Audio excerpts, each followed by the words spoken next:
a VIP member, right? That's what I'm talking about. VIP exclusive.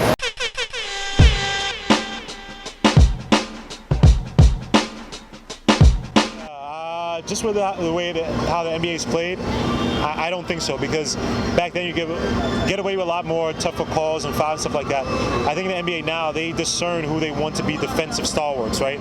Like Draymond Green has a designation that he can be a little bit more dirtier than other players. Giannis can do that. But I think that if someone else on Knicks emulated that, it'd be different now.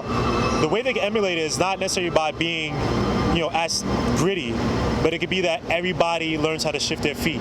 That defenses, we're playing passing lanes, right? We're not letting guys have easier shots. If I do foul you, it's no and one. And if I do get a flagrant, I'm gonna make you feel it. And if I do get thrown out because of it, I'm gonna really make you feel it.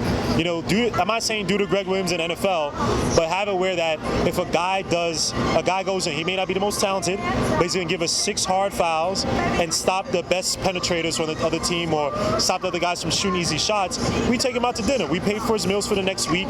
We do something to show that, hey, we appreciate what you've done. This is a team. It's not just you by yourself. You're not by yourself.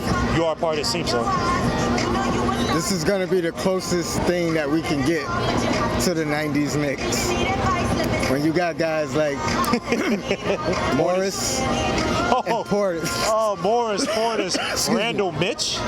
Those 4 right there, excuse me. You're not going to punk any one of them.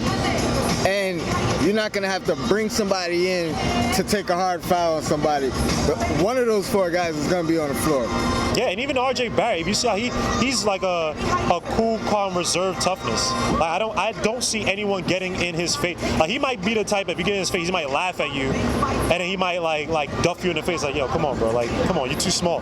So I agree. When you mentioned Morris, I forgot we have Marcus Morris. Marcus Morris. You got a bunch of guys, Portis. and I'm not talking about being a bunch of idiots where it's like we fight every game. But if you try to do any fancy thing, you try to do like a Stephen Curry thing or even a Cantor, I want to see, and I said this before, I want to see Cantor get punked. I want to see a possession where we have Marcus Morris, RJ Barrett, Portis, and Mitch. I know that team doesn't fit together well.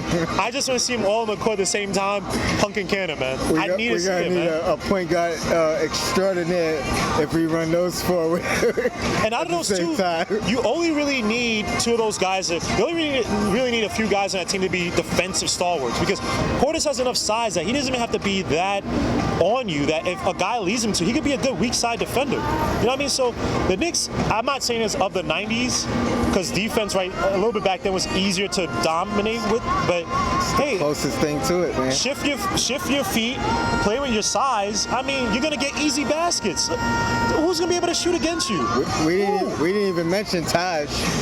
Taj might be. He might be. Taj used to give the Knicks. He might be the one that you pull off the bench for a hard foul. And don't forget about DJ. The expendable guy. DJ was the only one going after the 76ers last year when Simmons was trying to punk him.